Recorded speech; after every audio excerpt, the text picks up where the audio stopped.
experienced individuals of our department, not older necessarily, but the ones who haven't received an increase in law. So that's not about recruiting, that's about, you know, but they're already out of the range of the market.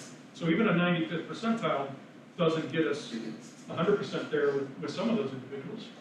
Or it creates a problem down the road that in 2 years, they're still out of the market, you know, out of the range of the market. So it doesn't, the 95th and 75th change doesn't really solve that issue.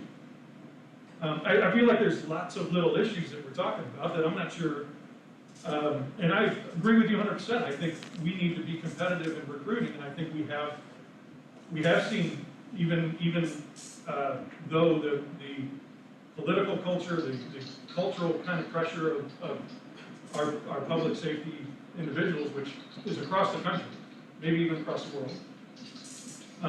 I still think Brentwood is a competitor. We've seen that we've got open positions. We have not 4 people applying, but how many? For the open positions that we have? For police, we had 22, 12 of which filled out the correct paperwork. Okay, so we have open positions, and we have 22 where, you know, our neighboring community maybe only had 4. So it's not a recruitment problem that we're trying to solve. So what is the recruitment problem or retention problem or any problem that we're going to be able to solve with modifying the philosophy from a 75th percentile to a 95th percentile, which throws money at an issue that really doesn't seem to be in existence. I am 100% in support of supporting our police and fire in every way possible. But I think we have to do it based on the data, or else we start creating problems down the road. We start pulling them. Well, right. So, well, hold on. I wasn't finished when I was talking about the recruiting. You know, Steve was asking me why. What is it that we're getting? Well, one is the recruiting, and you know, when we're looking for a police officer, we put out on Twitter, starting pay $56,000. That exact same day, Clayton put one out, and theirs was for $64,000. Okay. God's honest truth. Now, what I'm hearing from staff is, well, yeah, but we bring them in at the 3rd step. So that makes up for it. Well, what if Clayton brings them in at the 3rd step? You know, it's, we're comparing apples to oranges at that point. So I think it does address recruiting. And if we think that trying to get police officers for the next foreseeable future isn't going to be an issue, we're not living in reality. Oh, I think it's going to be an issue. It's going to be an issue, and they look at money. They absolutely look at pay. Won't the market adjust for that? In what way? Well, if you Then everybody's going to go up? No, if you got less candidates applying for a job as a police officer, when we go back to Higby, she's going to say, well, no, we need, you know, the pay raises across the board have to go up to compete for that small supply of candidates. So you will see a rise in that market rate. Yeah, but it's going to be a rise consistent with where it's been now, which has been more middle of the market than 75th. What my original objection is, when it was sold to me, when it was told to me by Higby and by everybody back when you and I were first aldermen, it was told to us in a mathematical formula. We are going to be in the upper quadrant of all categories at all times. You look back through our budget and compare it to other cities, we're not, and we haven't been. And part of the reason you can say that is every year that Higby is doing her analysis, we're paying more in additional salaries in that budget year than in the year after. And to me, that says we're having to play catch up, consistently playing catch up. And we are constantly behind. And that is exactly the part of the philosophy I don't want us to have. The 95th percentile, I think, makes a difference, not because it gets us to 95th percentile, because I think use of the standard deviation blunts this formula so dramatically that even the 95th percentile means we're going to be the 3rd or 4th city within categories, especially when even one city exceeds standard deviation, because they're not going to be part of the formula that's being considered, but they're certainly going to be on everybody's radar who's a candidate for that job. I mean, just because we exclude them from the standard deviation formula doesn't mean that the firefighter candidate says, well, I'm not going to consider, you know, I'm not going to consider DePere because DePere is outside the standard deviation, I wanna give Brentwood a fair shake. No, they're gonna wanna go, at least in part, to the place that's gonna pay them the best. And that means Maplewood, that means De Pere, that means those communities that we exclude from our analysis because they are so far from the mean that they're outside the standard deviation. And I'm not advocating for abolishing the formula. I'm simply saying, this is the reality of the formula we had, and I think it better fits our philosophy at 95th than it ever did at 75th. That's my position. I'm sure Linda's chomping at the bit right now, can you talk? Sure, yeah. Can I ask a question? Sure.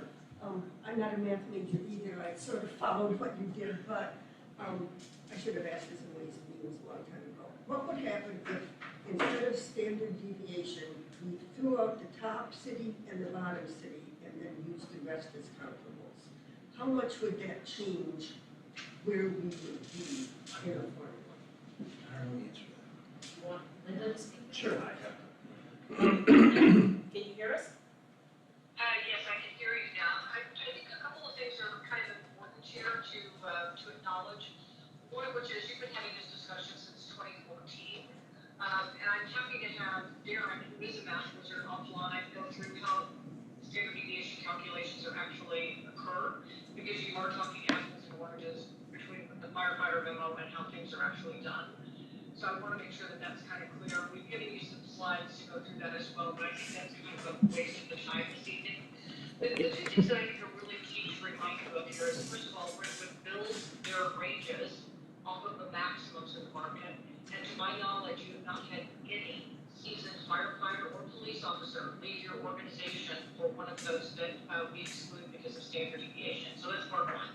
But more importantly, since 2014, we have provided you with a straight 75th percentile, no standard deviation, 85th, and then again this year we added the 95th. So again, we've been having this discussion for many, many years. We can tell you that best practice is to use standard deviation and exclude those outliers, both high and low. In 2014, there were enough lows that it actually raised it, and so it became a moot point for that particular year. But I think this committee really has a harder philosophical decision to make. It isn't standard deviation or not standard deviation. When you look at those, the difference is pretty small. We've had that discussion before. But I think you really need to look at the point that I think is really being made, which I think was excellent in that firefighter memo, is that what you're saying is we want to trail the leader, meaning we really want to be in that number 2 position. And if that's really your goal, then you really are looking at a philosophy component. And we do have city clients who say, I want to lead the market, I want to be $100 above the top person in my comparator group. We have people who do say, you know what, I want to be the 2nd or 3rd highest, but I don't want to be in the middle and I don't want to lead. You have the ability to make that philosophical change if you want to. Nothing is suggesting that you have to follow best practice. We can present those options to you. And if you look at that very first page of the slides we sent over, Lola. Can you pull it up? Yes. Yeah. Just give us just a Can minute. you pull that up? Okay. Just a minute. That's slide 4. Slide 4. Page 4. Here, I was talking about page 2. Oh, page 2. Is it up? I'm getting it. Getting signed. Yeah, the digital philosophies and analysis. Yeah. I believe the board has copies of Yeah, it. slide 2. Slide 2. Okay, go ahead. So what I think is really key here is that through the Ways and Means, here are all the kind of options you've looked at, and that's just in this year. The only one that is different that we have not done in the past is that highest maximum kind of component. And we added the 95th again this year as well. So you've got a couple of things that are new, excuse me, for you guys to look at. But I think you have a really decision to make. You have been debating this standard deviation or no standard deviation since 2014. It does reduce the number of folks. The reason you have 14 comparators is because we need to have a representative sample. And please remember that, like deputy, a firefighter, EMT, for example, because there are only 3 comparators who have that role, we don't apply standard deviation. There is nothing to compare. We push that back to you and say, you've got to make a decision. Because other people, not an insufficient number of people of your comparators have that role. So it becomes an internal equity issue of where you want to place that role relative to others.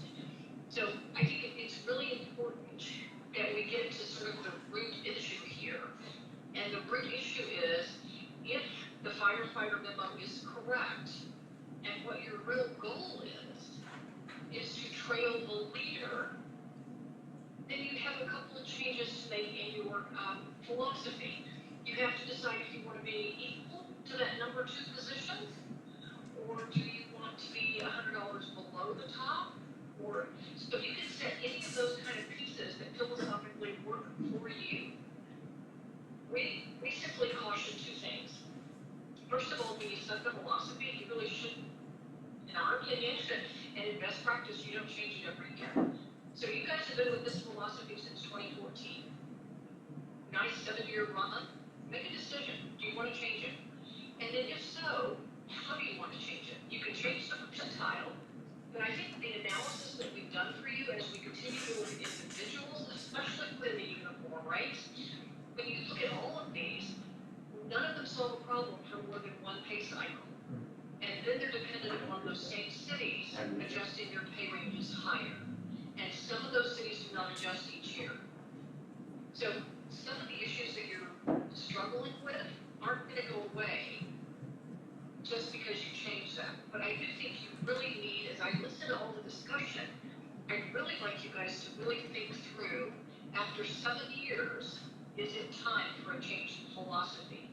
Are you at a point where that makes a difference? Philosophies are generally trialed and adjusted based on attraction and retention. You guys aren't having either of those issues. Even though you've heard me say a lot of my cities do have those issues, again, to my knowledge, you set your ranges on the max, and you aren't losing anybody with a lot of experience. And that's really what we're talking about. The maximums that are giving you issues. It's not the ability to get somebody in the door at this point. And if I'm going to go one more down and say, I'd really like to take the calculation discussion and move it offline. I am happy not to charge you for an hour of Aaron's time, and he can sit with Mr. Youngblood and you can talk about what the differences are, because there are differences in what was put forth in that memo and how we actually do that calculation. But I don't think it's a really wise use of the time this evening, but we could do that if you want to do that. Can I ask a question? Linda, Alderman Polka has a question. Linda, you said a minute ago, maybe I misheard you. You said that our issue is not getting people in the door, and you used as proof of that we haven't lost anybody to our comparator cities who's already been employed by us. Did I quote you accurately? That's correct. When I asked Jason to check on the uniform side, if you had lost senior officers, for example, to other cities, you had lost one person who went to a fire district who was already a legacy at that fire district. But beyond that, you aren't losing your upper end uniform people. Okay, so but you translated that as proof that we're not having a hard time getting people in the door. And I guess I'm having a hard time understanding. In my mind, I think that's conflating acquisition with retention. Aren't they 2 different things? Remember, it's attraction and retention. Your minimums are what impact your ability to attract people in the door, the new hire that we're talking about. And then the retention are those guys who are at the upper end of your pay ranges or your seniority list, if you will, and are they really leading to go to Maplewood or the pair or wherever? Okay. And to my knowledge, that isn't the case, and those are typically the reasons why people look at switching philosophies. Right, but I guess what I'm having a hard time figuring out is how you're linking the fact that we're not losing officers to other communities with the idea that we're doing a great job attracting. Well, I guess to me they're 2 separate issues. One of To me too, that's why. Yeah, I agree they're separate issues. I thought that you had kind of put them together, and that's why I was questioning. They are separate issues in my opinion, and I don't think we have a problem with retention, and I'm not suggesting that we do. I think we're going to have a problem with acquisition if we continue with the current philosophy that we have.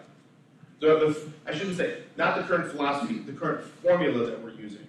The 75th percentile of the standard deviation formula, I don't think it speaks to our philosophy, and I don't think it's going to help us with attraction in the years to come. Again, I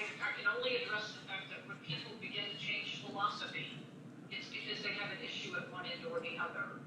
In doing the double checks this year, that doesn't appear to be the case this year. I can't speak for 5 years out, and I'm probably the one that was a little surprised based on what's going on in some of my cities that you aren't having some difficulty recruiting police officers, not because of pay, just because the applicant pool is pretty thin compared to where it's been in the past.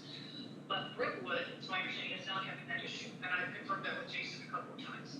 Well, okay, so the other thing I would take issue with is the number, the 22. I mean, that number reduced down by 2/3 before we even got to an interview process. I mean, you got down to at least half. I mean, my conversation with our chief was that there were only 3 or 4 out of that pool of 22 that they were seriously considering. Well, I can't address that, I can only say that, we had 22 apply. We had 12 go through the proper protocols that we required to move them to the steps of the process. Every single candidate passed the written exam that we had. There was one candidate that did not show, one candidate that was excluded by the police department based upon some concern over their history. We went through the interview process with the remaining candidates. Now that doesn't mean that all 9 or 10 of those individuals are hireable. It simply means that we want to cull that, and that would be true whether it's police department or public works. To be quite honest with you, I have more of a difficulty recruiting individuals into the public works side of things than I have ever had recruiting into police or fire. And we're not looking at adjusting that pay philosophy. And I understand the reasoning behind that. Please don't take that as a slight. It's not my intent. I just want to kind of point out that recruitment is not the issue. We had some very, very phenomenal candidates this go round with the police side. We're not going to hire 9 of them. We're set to hire 3. But of the remaining candidates, there were 6 that are on that list to potentially be hired, which is better than a lot of our comparator cities. Okay, well, I mean, all I can tell you. Did you have anyone decline because of pay? We did in 2018. Okay, so a couple of years ago.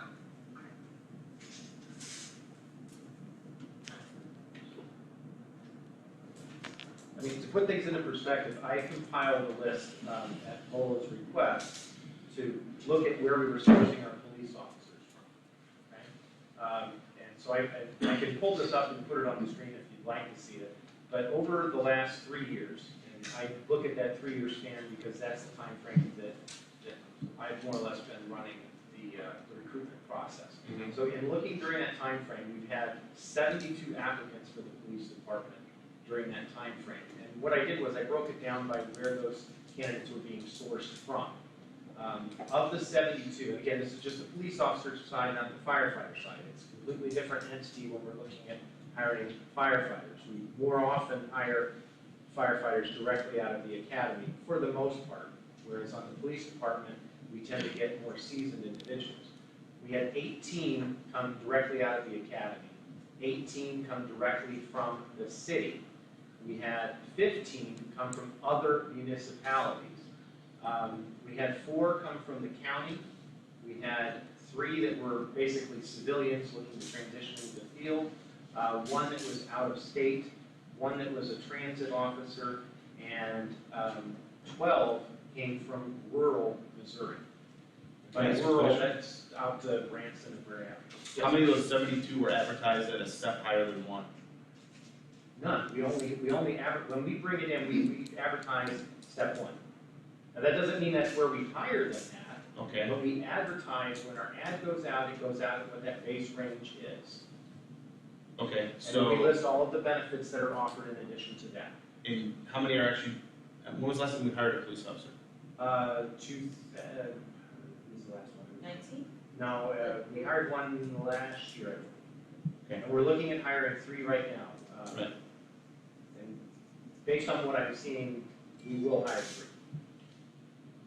And the one that was hired previously was hired at step 1? I believe, no, I don't believe so. I think we brought that individual at a higher step. So in the last, okay, well, I mean, in the last 3 or 4 years. It's my understanding, and again, this is anecdotal, that we're not bringing anybody in at step 1 these days, like in the last 3 or 4 hires. That's not true. That's not true. Officer Miller, Officer Clark, both came in at step 1. And they were, those two, we had 2 recent hires came out of the academy. Both of those were brought in at step 1. So it is always the department director's prerogative, if they want to bring someone in at higher step, to make a recommendation to the city administrator. And based on the employee handbook, which the Board of Aldermen has approved, you all have given the city administrator the authority to bring people in at step 5. If you recall, when we were going to bring in the chief financial officer at a step higher than that, I brought that to the board. Back in 2012, when the board allowed me to create the position of a finance director, and we brought in Gina Jarvis, I also brought that to you. So anything above a 5, it rarely happens, but that's the max that you all have given me authority to approve, and it's up to the department, because you don't know the qualifications people really have when they apply. I understand that. So then you go through the process and you want that person, so that's how you do that. So, is it Although fair? if I could, one of the things that we have long talked about is that ranges are set up to allow you to hire people who have certain levels of experience or whatever. If they're coming directly out of the academy, you're right, they should start at step 1. But if you're hiring somebody who maybe has some experience in the field, then certainly using those, I think we set it up to step 4, which is pretty common practice. That could mean, as we talked about earlier, just about anything, but at a minimum, it probably means you're gonna match or be a little lower, which would make it $84,195. I think that's about an $88 or $90 difference. I mean, it's pretty minimal between those 2 kind of pieces. Both, again, are philosophies that totally take out calculated standard deviation. But because we've spent so much time in the past 7 years talking about standard deviation, there is a difference in how the firefighter memo wanted to calculate it versus how it's actually done within a compensation structure. But even then, what I really wanted to point out to you is we used firefighter formula for these comparators that came up to 83,897, 95th percentile with the standard deviation, or 95th on all of them, 84,252. So again, a straight 95th, which would generate a little higher number for you, and actually be almost at the top. And then simply using the 95th with that standard deviation gets to 83,065 versus the firefighter formula of 83,897. So again, it's not a big difference, and it's not going to get you multiple years without people bumping the top of the range or continuing to be above range in some cases. That's right. So again, from my perspective, this is a philosophy issue. Right. You've been with your current one for 7 years.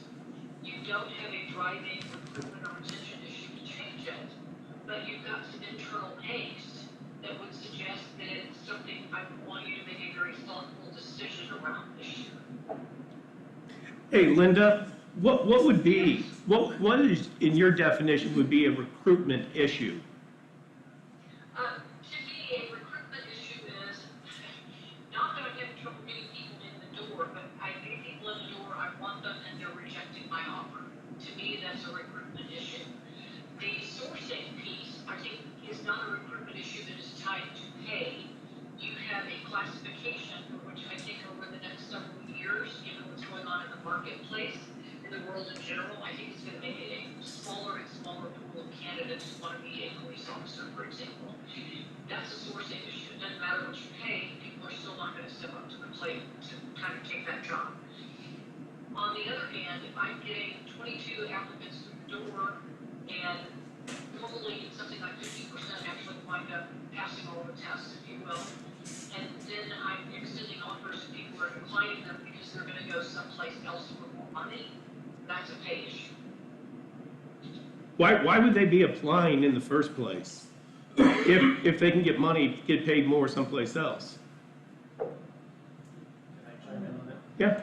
More often than not, the candidates that come through for police and for fire, they apply at multiple locations. almost without fail, you'll see many of the municipalities will have processes running at the same time. So they may go through our hiring process along with maybe a fire district that's on the fire side, maybe Maplewood. They'll go through multiple processes because a lot of times when a municipality is hiring, they're not necessarily hiring an individual at that point, they're creating a hiring list. And so the individuals generally wish to be on said list for when the option comes along to get hired. So not that it has happened here, but we have actually done this. We brought someone in that had just gotten hired at another municipality, was on their hiring list, was on our hiring list, and when we came up, it jumped to us instead. Why did we lose the one police officer? That was in 18. I'd have to go back and look for the specific. He left for higher pay, didn't he? He came to us, I believe and then he that left for did, higher but I pay. may be wrong. I don't. No, I know that's what happened. I just went through all of the. You're right, source all that the person data. did leave us for hire. Okay, so we have 3 open police officer positions right now, Today. correct? Yes. And how many people do we have that we are looking at to hire, to offer? Well, we have 6 that are on the short list. 6 Yes. for 3 spots. Yes. Okay. Not a huge pool by any stretch of the imagination No. to have 2 people for 1 position. Chief, I don't want to put you on the spot, but if you want to give the board any history that you've had with trying to hire and retain. Thank you. So I guess my first experience I'd like to share is 2012. We had 48 applicants apply to create a list. So that's the first trend to kind of base this off of. Our last time, similar, we were at 12 that showed up to take the test. One of my neighboring chiefs has 4 openings. He received 4 qualified applications. This is a trend that is hitting St. Louis County hard right now. One of our bordering neighbors has hired 5 firefighter paramedics this calendar year. So I pose it as, why did we choose to get the COVID vaccine? We wanted to prevent getting COVID. Why would we want to put something in place to keep us or make us competitive? We want to prevent people from leaving. I started at an organization and experienced that. I became a product of the Brentwood Fire Department because of that. And that organization, it took years for them to catch up and stop the open door of people coming in, people leaving. That is a toxic environment that creates difficulties to the neighboring departments when people show up and have trouble finding Brentwood Boulevard and Manchester intersection because they're new, they're not from the area, and that's problematic for us. So those are some realities that we face that I know are current with our neighbors. We've been very blessed to retain the employees. The longest tenured employee in the city of Brentwood's a firefighter, 34 years. Very proud of that. But I think being proactive so we don't start that people leaving on a consistent basis. We have several that are less than 5 years from retiring. So we're a very critical point for our department, and recruiting is a significant issue. Anybody have any questions for the chief?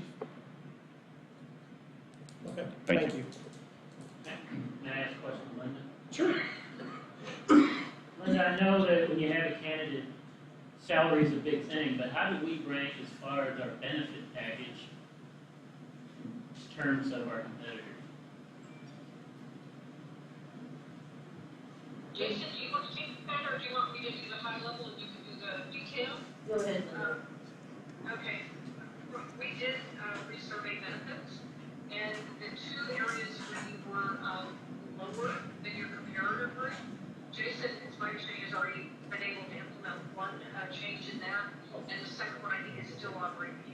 Jason? No, actually, both have been done. Oh, Both have sorry, I been- can't hear you. Both have been You done. did both of them. Yes, ma'am. Awesome. So, you are at or above on both levels. Okay. Did you have another question? I'm sorry. No, go ahead. So, Linda, am I right then that with the chart that you just referenced, the difference between 95th percentile and one standard deviation and 75th percentile and one standard deviation is about $500? When you look at the 95th percentile with everybody in it, and then the other, you're looking at about, the chart that we're looking at on page 4. No, I mean, I'm Percentile is 95th. I'm asking you to compare the 83,065 to the 75th percentile with one standard deviation, which I calculate to be 82,571. Karen, are you with me? You know that we have done that calculation, but I Okay. didn't put that in the slides. I guess the reason I'm asking it, Linda, is I don't see, and I did the calculation a couple of different times to try to see if this panned out each time I did it, and it didn't seem to me that with the use of one standard deviation, the monetary difference between 75th and 95th is not that big. It is. Jason, can you pull up that one slide that says 2021 salary schedule options, uniform side-by-side comparisons? Sure. It's one that you already had in your file. It's not part of the brief, it's not, right? And how you use the question, the 75th percentile with one standard deviation is 82,571 with the max. That's a difference Yes. of $494. Thank you very much. So a difference of $500 approximately between the two, 95th and 75th with one standard deviation. Right? Okay. Yeah, both with both standard deviations, you're looking at it. Today? Okay, thank you. That's That's the only question I really had. I just, It's not a significant difference for an individual, but the That's- impact on the revenue, cumulative, could be significant. sure. Yeah, we're paying more than an Yes, we are. Quite a bit. Hey, Mayor, do you have any concern with your proposal? I mean, I remember when, David, correct me if I'm wrong, we were looking at a 12-step plan for all employees. The chiefs at that time said for recruiting purposes, it'd be better to have uniform at 7. So we went ahead and looked at it. and not change the percentage. Right. I remember that. Made that difference. But do you have a concern with non-uniform employees being at the 75 percentile and then uniform being at 95?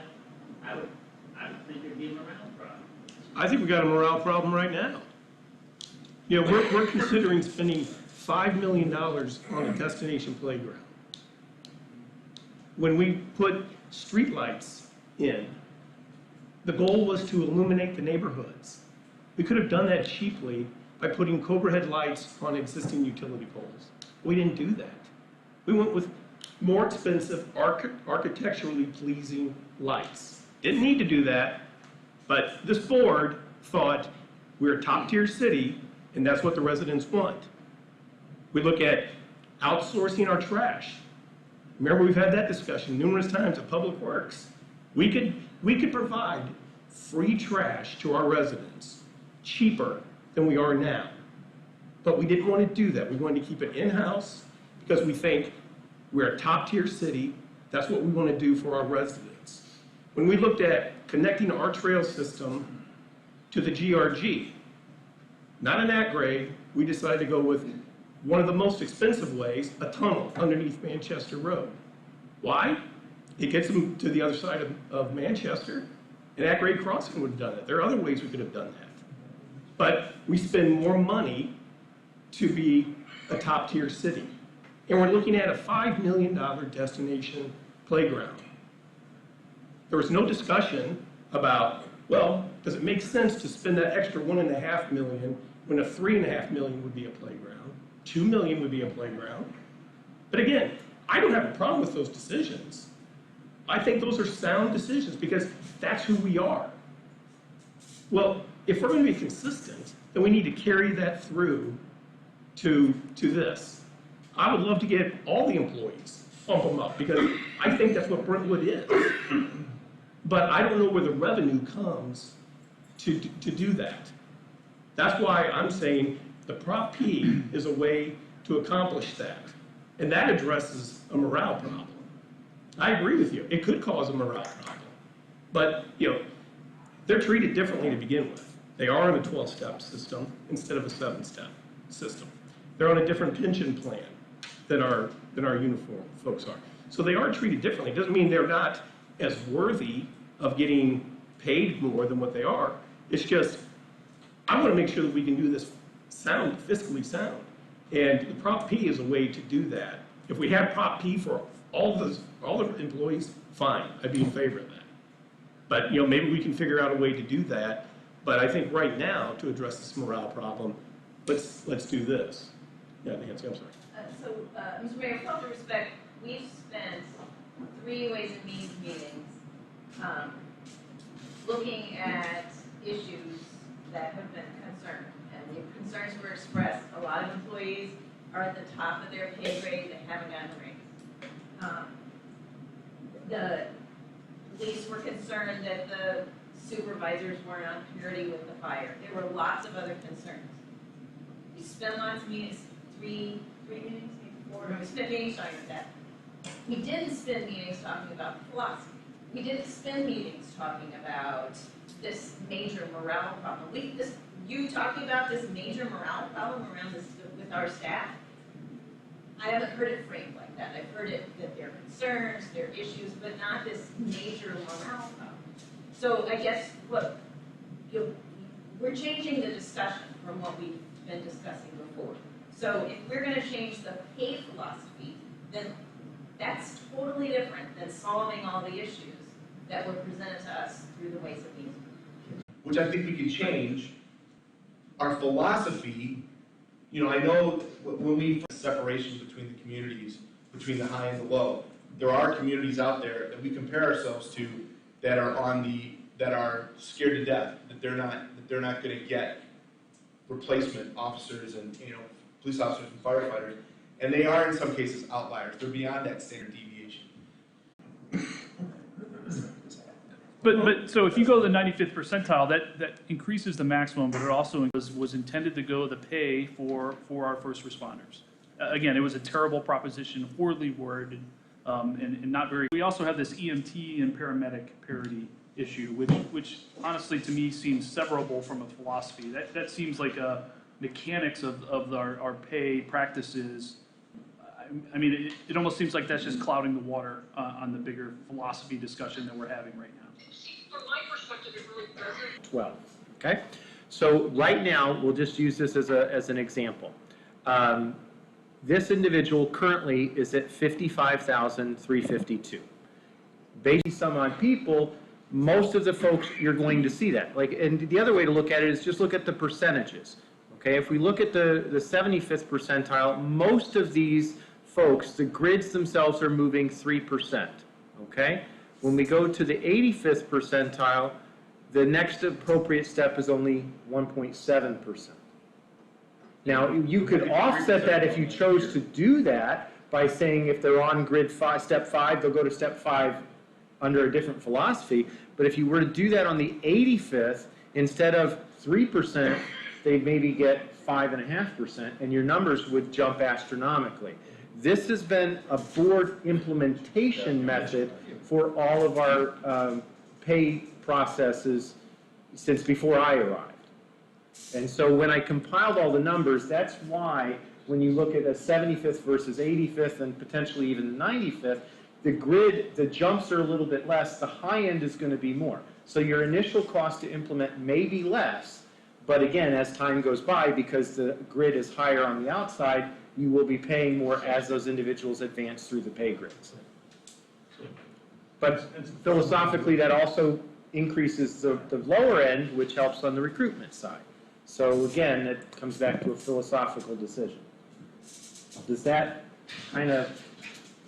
Yeah, I mean, I'm quite I understand, but it seems weird that going to the 85th percentile actually gives people smaller raises this year, but I understand what you're saying. Well, bear in But mind that when we do this, this is to retro back to January, the mindset was to retro it back to January 1.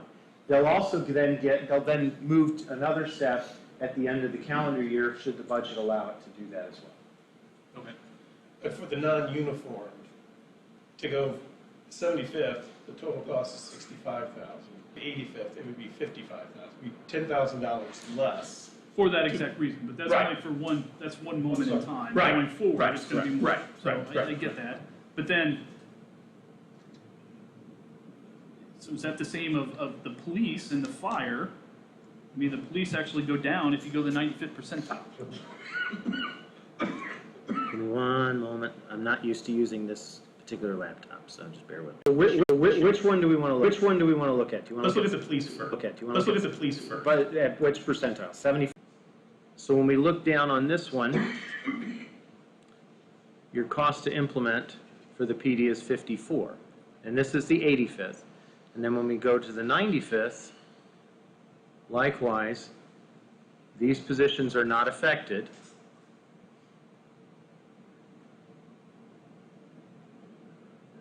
Our cost to implement is 42. And it's again the same kind of mentality based on the structure of the pay grids provided by Ms. Igby. Does that address?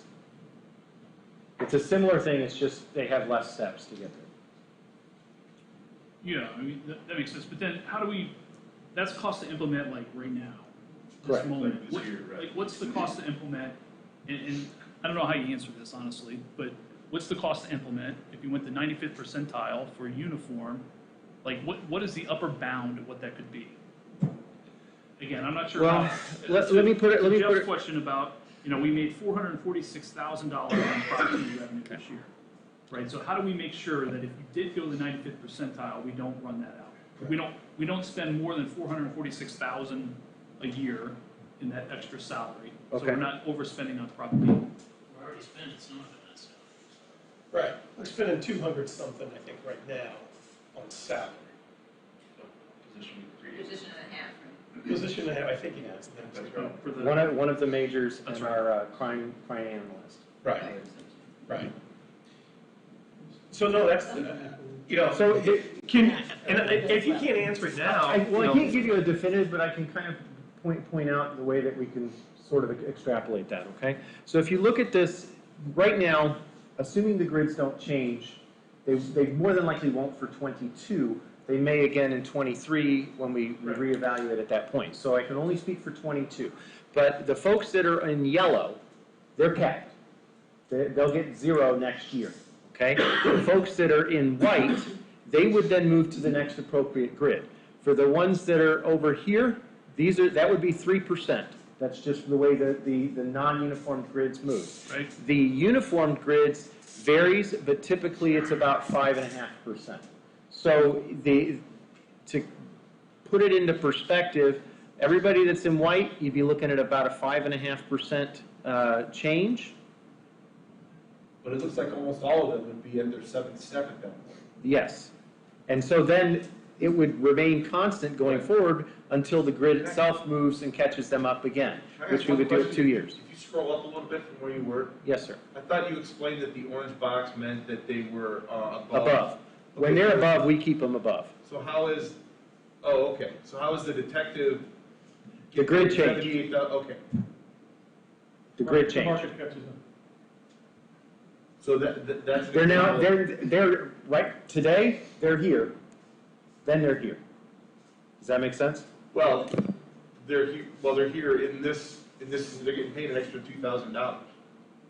Right, because the grid is now encompassing them. Okay, as of now. So in other words, the grid is here now. Yes, in this philosophy, the grid catches them up. But if they're on the 7th step, the likelihood of them getting anything additional in year 2 is 0. Correct. Got it. And that's true for anybody, whether they're uniform or non-uniform. When they cap out, they're capped And out. so the one that says major administration 26 and /9, that means that they're on a 12 step and they're on their 9th of 12 steps? Correct. Yeah, They're not those three Got it. are on the non-uniform. Got it, I understand that, okay. Okay. Any more questions on that? The cost to implement. Nancy, did you have? Well, I do, Well, so, I'm sorry, can I? go ahead, finish your thought. The 5.5%, right, so what do I do with that is that, I'm just trying to provide, or come in my mind, like, what is like the runaway maximum amount if we went to 95th percentile in additional cost? And again, maybe there's not a direct way, but I like chainsaw math, so, you know, is it 5.5% on the current salaries that, you know, possibly over years and years and years? It's 5.5% for each grade, or each, is it grade or step? It's Each step, Each step, for the seventh step, Right. for uniform, it's 5.5 between each. Yeah. But each person up there that's at their 6th or 7th, they're done. They're done, I mean, they will be done. they will, So the dollar figure down at the bottom that we talked about, the cost to implement, this is now part of your bottom line, okay? That's part of your bottom line going forward. So, because now your entire budget has increased by that amount. So you would factor that, since that's what we're upping the overall budget by, plus I would say, given the number of people that are gonna be capped, you'd probably be looking at about a 3.5% of the overall budget. Based on that, it would probably be about another $200,000. Right, that's kind of what I'm, right, because you've got 4 million as total salaries right there. Yes, And then, you know, basically that 5.5% would be about 200. correct. Right, that's the, that'd be the property, but that's the. That's all of your so that property. would- but that's kind of like an upper bound on how much you could possibly have to spend out of the Prop P, which fits into the approximately 446,000 that we're seeing now, minus the, you know, what we're using to write those other officers. I lost something. How many years in advance are you talking about? Are the figures you're talking about 3 years from now, 5 years from now, next year? It depends on the individual. Again, the way I was answering his question would be the theoretical for 22. Once we hit 22, you're going to have a significant number of individuals then that are capped again. And then if the grids then move, it would be whatever the grids move by. And when we go out to market again, if Higbee indicates that, okay, we've had, you know, these outliers and the overall grid needs to go up, and, you know, No. Yeah. My question is, in 4 years, if we start doing this, in 4 years, will our raises have outstripped the Prop P money? Right. There's a possibility, because it wouldn't just be that we would be paying for, it would be benefits, because benefits go up as well. So healthcare, for instance, is going up, what, 4% this year? But that's not tied to the percentage of raises. No, but it's a No, but calculation that's. there are benefits that are tied to That's this. got nothing to do with this. No, it has nothing to do with Overall budget. it, but it's overall budget. And the thing to think about is, I realize the steps are higher, they're 5% as well. But if you look at that list, that's the fire. You look at how many people are at 6 and 7, it doesn't matter if we're at 95th or 205%. We're at the 7th step, they're at the 7th step, they're not getting a raise. David, I'm sorry, I taught under a salary schedule where you knew at the end of 20 years you'd be capped. You either get another degree, you change jobs, or you leave. You know they're going to be capped. I'm not saying we should change that, I'm just explaining that the cost is not just an exponential 5% for everybody. There's a lot of people on this list that are gonna be capped, But Right. as far no matter as- what the philosophy is. But as far as morale and planning ahead, I didn't- I am not worried about the capped individuals, even though my condolences go out to those who are at that point. I'm more concerned, and maybe it's non-uniform, with the person who's making $37,000. $1,000 raise, if you're earning $37,000, is a lot more money than if you're making $80,000 and you get $1,000 raise. So we're talking about basically high-end things here. I'm still back with the underdog. If we can't do something for the people who are taking our trash in this weather and aren't earning very much money, then I'm having trouble raising everything here. Okay. Raising it just for the uniform officer. Right, okay. Just so we stay on topic. No, I'm glad you brought that up. you wanted to talk about the EMT paramedic, but I didn't want to cut off Nancy, because Nancy, I thought was going to say something. I was gonna ask this same thing Brandon did, to get to, well, yeah, it's less next year, but what's it mean in future years? And I think we need to- That was really my. And I think we need to come up with that actual yeah. number by Monday. And we'll have that for you, what the actual cost would be each year. Yeah. You know, like I said, I know the number that sticks in my head, to give everybody currently a raise for those who are eligible for a raise, I think it's around $240,000 across the entire city. Okay? I never really. If we stay, Whether if it's a uniformed or non-uniformed. So if it's at the 5.75%, that's in there. If it's a 3%, that's in there. It's a one lump sum that they come to us, or you, and say, we need you to authorize this $200-something thousand or $250. That will give everybody who is eligible for a raise, that will fund it. It doesn't mean everybody's gonna get a raise, because it has to be merit-based. right, But if everybody who's eligible gets it, this is what the cost is to the city to give that raise. We should be able to do that, come up with that figure at the 95th percentile. I don't care what the cost to implement is, we should be able to come up with that. Well, we could come up with, sure, I think having some idea what the cost is every year, we absolutely have to have that number. I'm not sure that would be I'm not sure that number, what the raises would be if it was 95th percentile versus 75th percentile.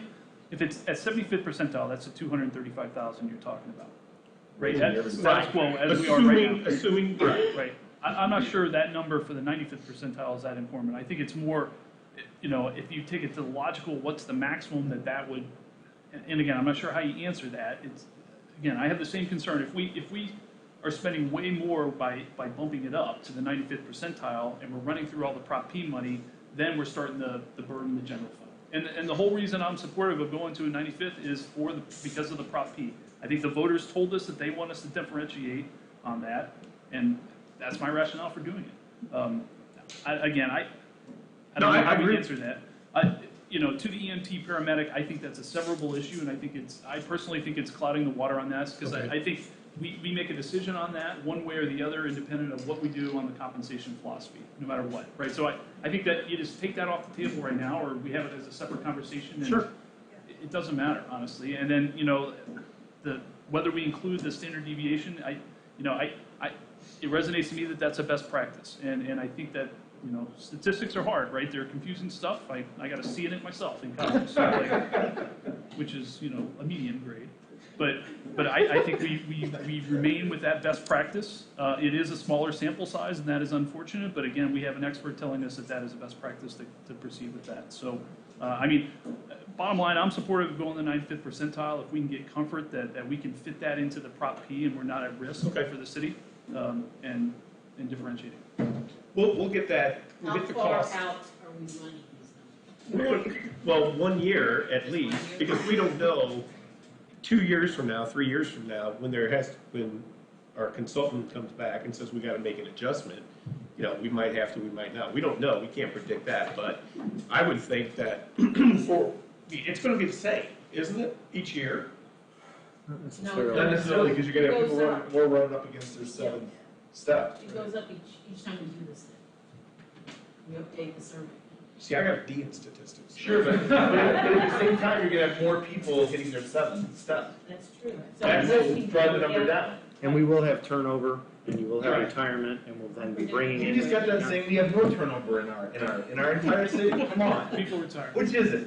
I'm not Do sure we how have you answer turnover or that, do we not? honestly. I don't know what method how you would answer that. It's not a simple number, it's just I'm just trying to bookend. It's a snapshot in time. That's all we can do for just 1 year.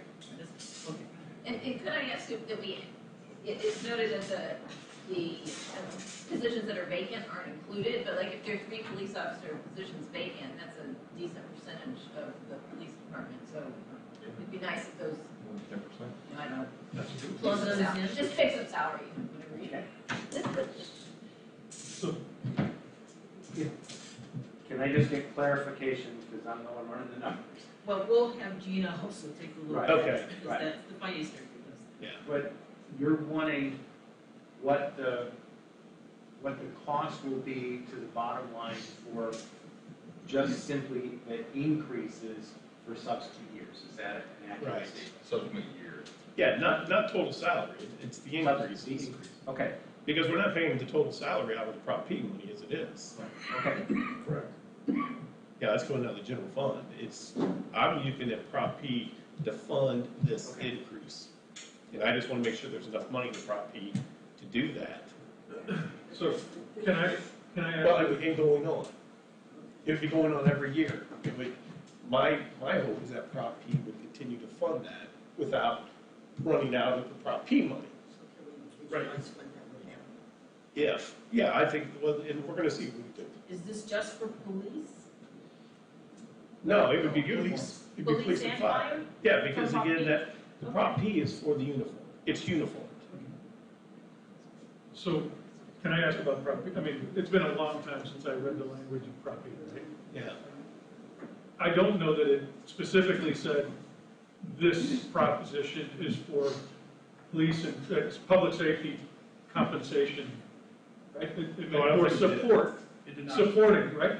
So we are spending, if we spend all of our Prop P money on salaries, that means we take away the current plan to have better innovation and equipment to support our boots on the ground, because now all of a sudden it's gonna go all to salaries, and so what is critical for the public safety of our streets and houses is that we have, I think, equipping our officers and the folks that go into the fire to have the best equipment.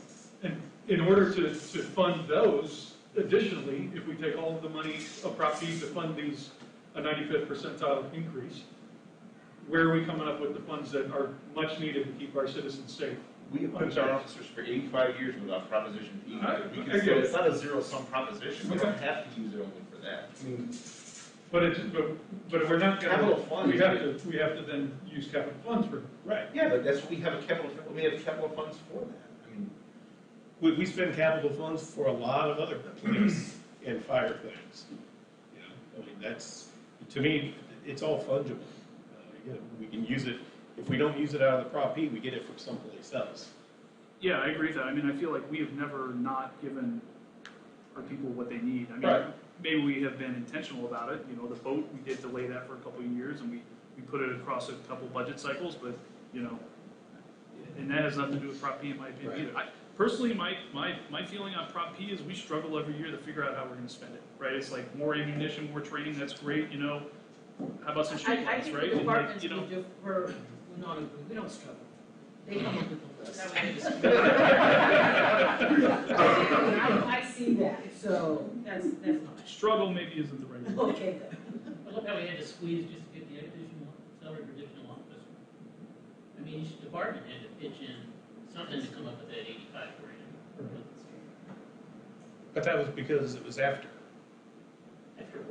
after the original budget. the original budget. I mean, they didn't that wasn't part of the budget process. So the budget was set, and then it came in and said, hey, we need $85,000.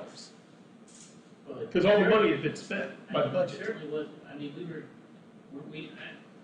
you're right. So before What we got did- to we what did in you all reserve? saw, there were 2 cuts that were made. And then the third cut was the 85,000 Right. to balance the budget. Which we haven't filled this spot yet, and it's almost July 1st, so it's only gonna be It's gonna be, $40,000. yeah, at best. it's right. It's gonna be, right. Yeah, so there's a little bit of work going on in the background that you all aren't always privy to, and I don't know that you necessarily need to be. We meet with departments, they submit their budget, then we look at revenue versus expenditure. If there's a gap, we go back to departments, cut it again. Go back to departments, cut it again. Then we present the budget, and then the 85 came, well, cut it again. That's how Otherwise, it we're works. digging into reserve. Then you go into reserve to balance the budget. It's a process.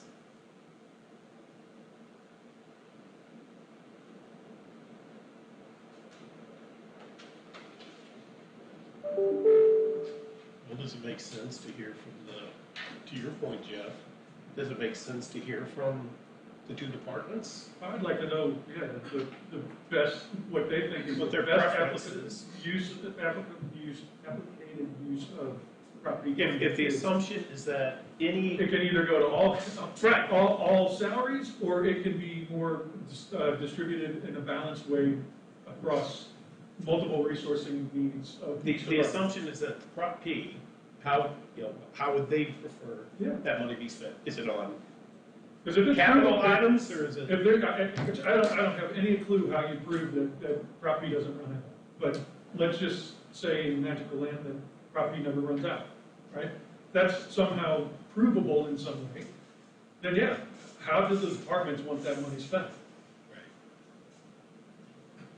Knowing that everything's important. And I agree with Alderman Lockmuller to make the everything's important part. I think that saying that, property aside, I think having two different philosophical standards for our staff sends the wrong message. I think that, every single person that's employed by our city is a critical part of servicing our citizens. And that, to say that one department's more valuable than the other, again, I get this anomaly of property. If that didn't exist, I don't think we should even have that discussion of a different way to. Completely agree. Because I that sends the wrong completely message. agree. Yeah. It is Prop P that is the differentiator here, and that's the only, otherwise I would want to keep the You guys conversation can prove that strategy. there's some magical source that continues that property money. Well, property, it's a sales tax. It's like any of our other sales tax. It keeps How many coming in. time Jefferson City rescinded a sales tax? That's true. I mean, Jeff, I went back and read Prop P like last week, right? Just because, it's so ambiguous. Right. But, if you go, the yesonpropp.com is still out there, right? And like, this was, again, what I think voters were being fed in the information, right? And, hiring more police officers, so we're doing that, right? The second police officer and patrol cars are necessary. That goes with hiring more police officers. Increase, staff salaries, right? That's the number 3 thing that they were broadcasting of what it was. And I agree. I think it's a trade-off, and Prop P is why I'm in favor of increasing it. If it wasn't for that, I wouldn't be. If we didn't have Prop P, I would not be bringing this request to you. Which again, is nothing new. It's what I did 3 years ago, and it failed. But it was close. But again, that's the only reason I'm doing this, is because of the Prop P. I think it's what the voters wanted. That's how I interpreted it. Others might have a different interpretation. So, do we want to take, following up on Brandon's statement about the EMT paramedic? I mean, Take that out of the ordinance? That's my suggestion, just because, and have that as a separate, just. Separate to vote on? You've got Yeah. too much going on. Okay, I think that's fair. Do you care to, so the recommendation from Ways and Means on that, though, was to what? To include EMTs and paramedics. As paramedics, okay, On the same grade. okay, Same grade. okay. Oh, okay. All right, so we'll do that, we'll pull that out of this pay philosophy ordinance. Well, that's just my opinion. No, but I think others are, Kathy, or you in support? Let's take a straw poll on that, just by show of my hand. Anybody who's in favor of pulling that, Chief, do we want to put him on the spot on that? Yeah, right. Doesn't mean you don't have the conversation. Right, but Brandon's point is, let's pull that out. His request is let's pull it out of any pay philosophy ordinance that will be brought to this board. Oh, yes, I'm in favor. Okay, You still have the conversation, you Right. can still talk through that, but I don't think the yes or no on the EMT paramedic parity changes our philosophy conversation Right. one way or the other. anybody not, okay, I think we've got a majority of people who want to separate that. Okay, so we'll do that. Pull that out, that'll be a separate item. You want to talk about, I'm sorry. What do you mean, so we have the ordinances written, and EMT as paramedic is in it, so when you say pull it out, we pull it out and they're on separate rates. Well, there will be a discussion. Oh, there'll be a separate. There'll be a discussion. separate resolution, motion, So ordinance, should we- whatever. Should we keep what we have now, just in case you go back to that? No, I would take anything that we're bringing to the board on Monday for the first read. That ordinance will not include the EMT as paramedic. Okay. That will be a separate, again, motion, resolution, whatever. Discussion. It will be, this board will vote on whether or not to Separately. Okay, we'll keep, add it put EMTs as paramedics. Make sense? Okay. So then I think the question we're gonna be taking up is what percentile for non-uniform and uniform, and where Right. do you include the standard deviation? Right, yep. That's correct. Okay? Yeah. No, then, my question is, if we use Prop P for uniform, can we find enough in our budget to do an equal raise for the non-uniform? So everyone in the city gets something. And that is the discussion that I had with Bill last week. And that was, instead of conflating, my request is, let's take this up now, because there's this dedicated source of revenue for that. Yeah, but if I But- don't see the other, I'm not gonna vote for this. Okay. I mean, I think, yeah. All right. Okay, but I certainly am in favor of trying to find a way to do that. And that's what I told them. Because Bola certainly wanted to do that. Thank you for saying that. Well, she does. I mean, she wants the non-uniformed to get the same treatment as the uniform. Well, when you talk about morale, that wouldn't be why I would say that. I understand that we've not treated everybody the same, but where we got to with the 5.5 and the 7th step was it was an item that came up during collective bargaining. And this was a solution that we came up with, that let's have the board take that, at the higher level, take that out of the collective bargaining discussion, and the board agreed to, and it was a negotiation to even get to 7. I think we started at 3. I thought Higby said that was the industry standard is for uniformed. I'm getting a yes by Jason. Yeah, so, the 7 step was is what the market does for uniform. Fine, but I still want the 37,000 a year person to get something too. Okay. I hear you. I'm not doing anything, because I haven't been directed. No, I understand. I understand. Okay. Have we, Jason. yeah, I'm sorry, go ahead, Jason. I was working furiously here, and I have a ballpark figure based on Oh, what okay. for I would prefer that we let. Let's get a second set of eyes. Absolutely. Okay, no disrespect. Fair enough. No Just, disrespect. but somebody in the finance, and somebody with HR, let's get those two together, just to make Throw out sure. the ballparks, yeah. I don't want to go on the. Yeah. No disrespect at all. Or merit to that. Yeah. Okay. Does anybody else have anything else? Any other questions? The game plan, you understand where we're headed on this on Monday? Okay, and we'll try and figure out how best to get the departments to communicate to the board their view, their wish on the Prop P. We can have them submitted in writing. Can you do that? And you understand the question is, given that limited pool of money there, would you rather see that spent on salaries or as it is currently? More on technology, smaller capital. Well, it's That's a big a, thing. it's a half and half right now, right? We're spending, Right, there's what, 40,000 The left? majority is on police. and then except the balance. he's not getting any of it right now. No, he's getting some for IT. No, I meant salary Oh, wise, yeah. he's not getting anything for salary out of Prop P. That's all going It to would be the good to, it'd be good to know what you want.